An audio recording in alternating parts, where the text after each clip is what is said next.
this is what was meant to happen to my mother and me all along. Omar, I'm in a fantasy land. I have to accept it. I don't have a choice.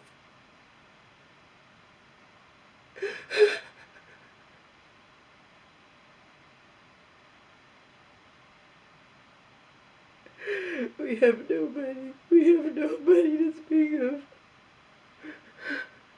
When Joe can't come and get us, he lives far, far away. He's got his own problems. He lost his unemployment. He didn't find a job for months. He could lose his 2-acre beautiful home and have to go into an apartment.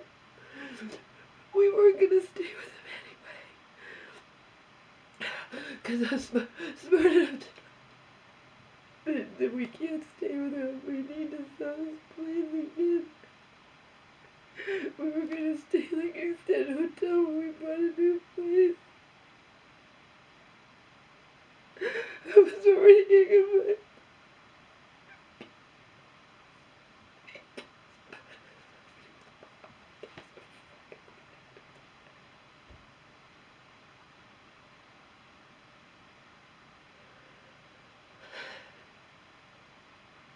Nobody was a part to help us give one flight. Fuck if my mother and I, both of us, one the other would ever live or die. That's reality. It's reality for a lot of people, and I'm not them and they're not me. And most of them don't have the ability to say it, you know? The ability to tell the fucking world our brutal reality. Can't even care anymore. This is my biggest fear. Come to light because I was so depressed. And I was so depressed. It's a vicious circle because I was afraid that something was going to fuck this up. Or that something was going to happen to me that would she's dependent upon me.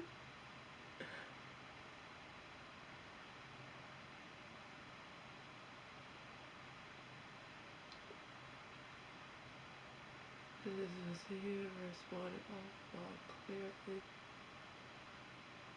I know that now.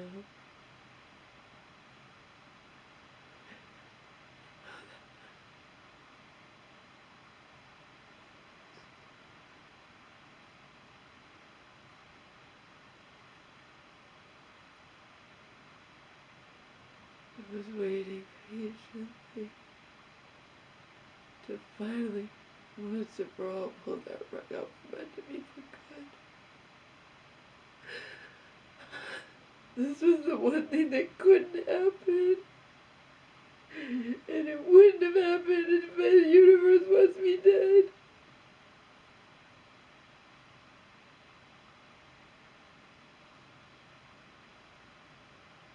It's because my immune system is shot to hell from the stress, from all the stress over this past year and a half. It's just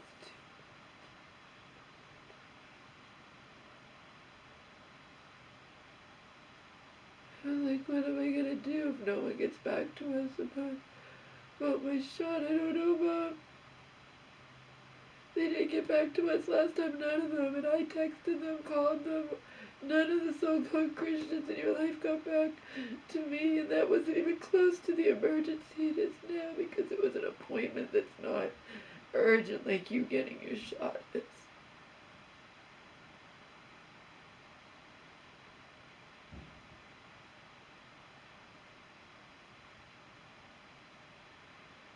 I give up. It's what I want to do anyway. Don't want to be. If I ever did, I fought it, and now, I give up.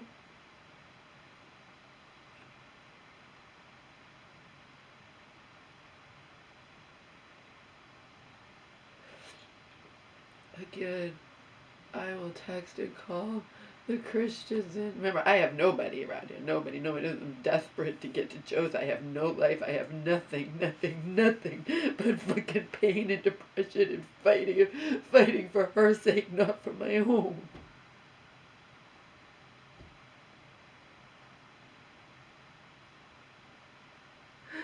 We should have already been gone from here. That fucking Lowe's installation dishwasher bullshit. I ordered that fucking dishwasher on June 19th, and it wasn't until October 2nd that all the problems were finally resolved. Like, what the fuck? That's the whole fucking summer.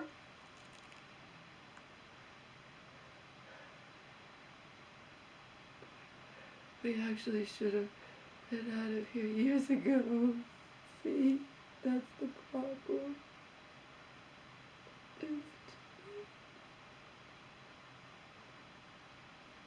There's no way I'm gonna get better. Not when I'm filled with, like, there's no way. It's impossible. I'm not going to get better.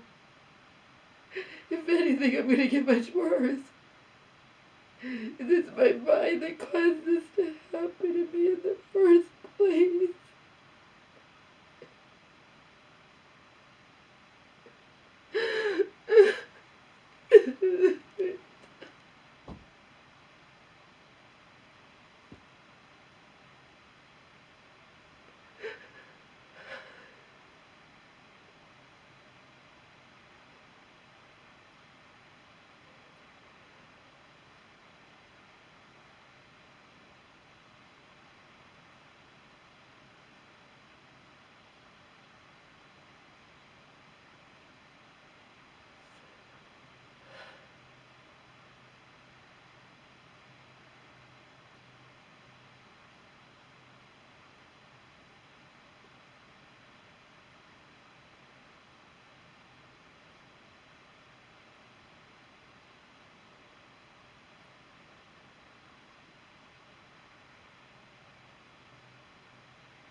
No one's gonna save us.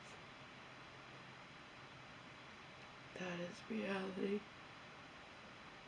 There's nobody with the power to save us who gives fly a fuck if we live or die. That's reality.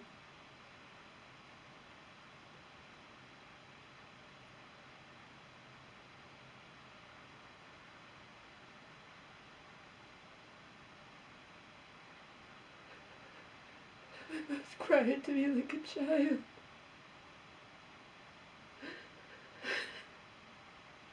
There's nothing I can do. It's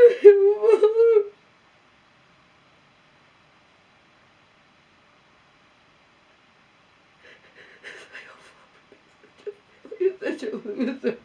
Such a sick in the head, delusional fucking loser.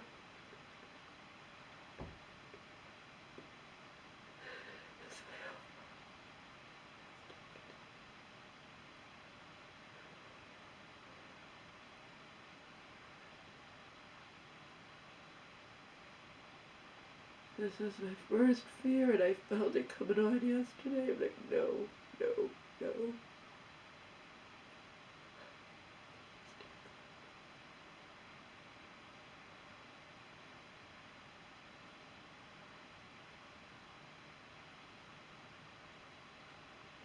What else did I do?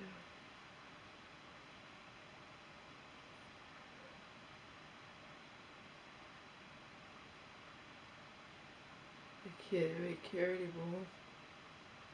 I'm either gonna live or not. I can't care, you understand? I cannot force myself to care. I care about her, but there's nothing I can do. This universe has pushed me as far as I could possibly stand, and I just can't. I can't care anymore.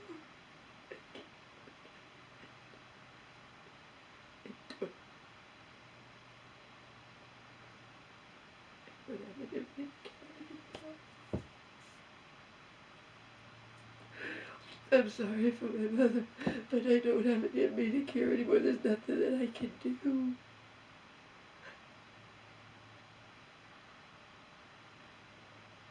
It's out of my control. It's all out of my control. I just don't even care anymore. I was able to stay strong, but not when I'm sick. I can't do it. I can't when I'm sick. I can't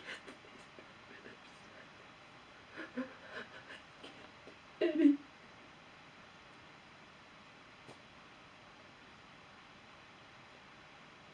I can make her meals. I can't go to any medical appointments. I can make her meals, and the more I'm doing that, the more I'm around her, she's more likely to get sick and stuff.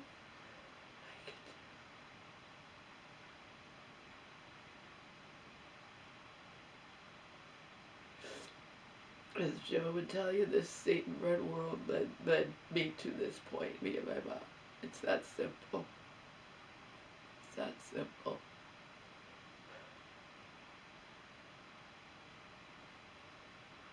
It's too late.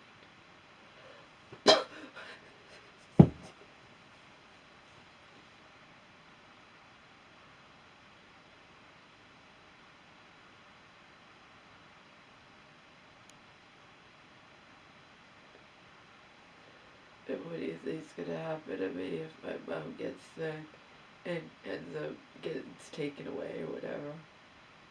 I'll never get better. I'll die in this room. I'm not going anywhere. You understand? No one can force me. My mom being elderly and mentally ill and whatnot, they can force her. No one can force me if I want to just die in this room.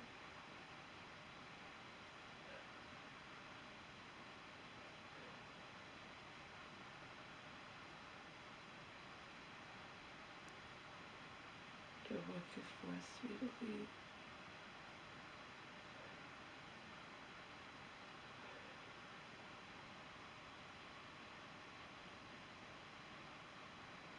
They can take her. Nothing I can do. Again, I was able to stay strong right up until yesterday when I started feeling sick, and then today it's worse, and it's just going to get worse and worse. And I have no protection because my mind is not going to shut down from the, you know, this isn't somebody normally getting sick. This isn't me normally getting sick. This is a fucking living nightmare.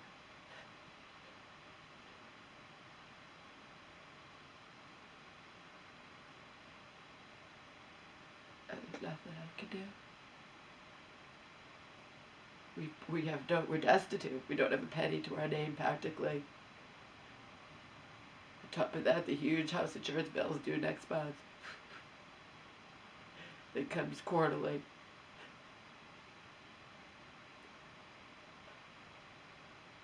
I at least just did a huge food order, almost $300, $270-something. I did it yesterday before I knew I was getting sick and I was going to get sicker. I made a podiatry appointment. I was so excited they were going to fit me in because I knew I was getting sick, but I was in denial. I'm like, no, please let me not be getting sick. I knew it though. I could feel it. I knew it.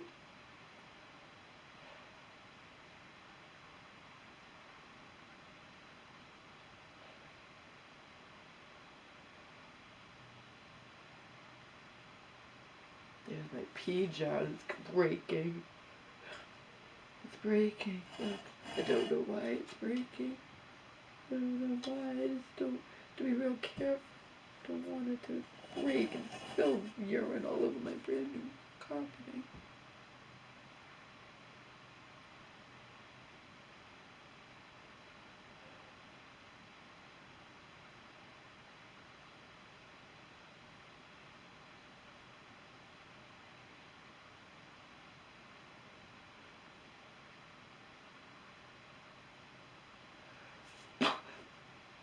There's nothing I can do. There isn't anything that I can do. Again, her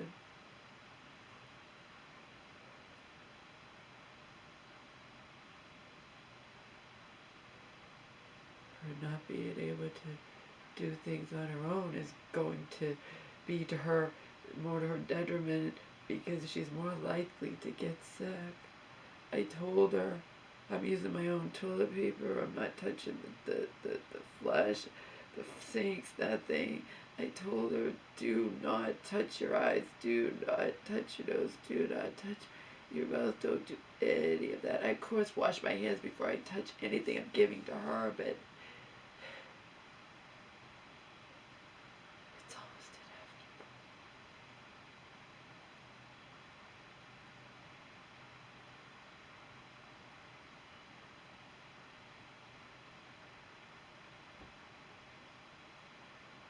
Almost inevitable.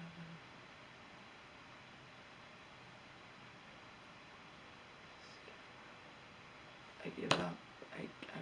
I give up. I give up. Again, nobody with the power to help us gives one flying fuck if we live or die. That's reality. That is reality. Joe does not have the power to help me and my mom, period. It's reality. Okay? He feels bad, but he's got his own fucking problems, okay? He hasn't worked for fucking months. His beautiful house and 2 acres and garden and all that. He does have a little, some, nest egg or whatever. He's not going to just drain it dry. If he doesn't find a job, he's going to be practical and sell his home and move into a fucking apartment. We were never planning on living with Joe. We originally, before my mom's in a fucking wheelchair and before she's peeing herself all the time and whatever, we didn't know. Before we were gonna stay there temporarily, but no, we have to have enough money left over to stay in an extended stay hotel while we're busy finding a place. And in the meantime, we don't know what's gonna happen with Joe. The fact is, the whole summer, the whole whatever, I knew what's happened to me right now could happen to me. It's a self-fulfilling prophecy. It's a self-fulfilling prophecy. You understand? Terror on top of deep, deep depression that I reached past middle age and wanted nothing but a failure loser in this life. Didn't even find love, found nothing, just shit. I cannot escape that. There's nothing that I can do. Okay? That is all going to still be playing around in my mind while I'm sitting here hoping that I get better. While I can't go to her medical appointments, while she needs to get her fucking shot that's not negotiable. I don't know what to do. VNA said that if the nurse said if things change, we can come back. Can you come back and give her a fucking shot if I'm not able to go with her, that we can't find any of her so-called Christian people in her life to do it? They don't even return your fucking texts or phone calls. They didn't last time. They didn't last time. Okay? They didn't. They didn't even have the courtesy to get back to me and say that I can't do it. My mom was calling them and calling on her phone. I was texting and calling on my phone. Not just calling, texting. Not one of them had the courtesy to get back to us until the last minute. Church woman had, because she didn't like me say, Mom, we already called her and you have your appointment to nobody got back to us. And that wasn't even because we couldn't get there. It was because we didn't want to have to wait around for hours afterwards for what we could get there. Okay? And I get a gaslighting thing. Don't be accusing me of things that I don't do. I can't do it and blah blah blah. But you, last time I had to do with, I called you about the milk and no, you fucking did it, and I would have never heard from you again, just like I haven't heard from you for weeks and weeks and weeks now, when I had the nerve to accuse you of gaslighting, okay? It's just like when I broke my fucking foot and my so-called friends who had said they would be there for me or just abandoned me in my hour of need. One of them cruelly. Because they weren't really your friends, they're just trying to look good, just like church women, trying to look good or whatever. I'm tired of it. I was desperate to get my mother and me to Joe's and now I'm fucking sick.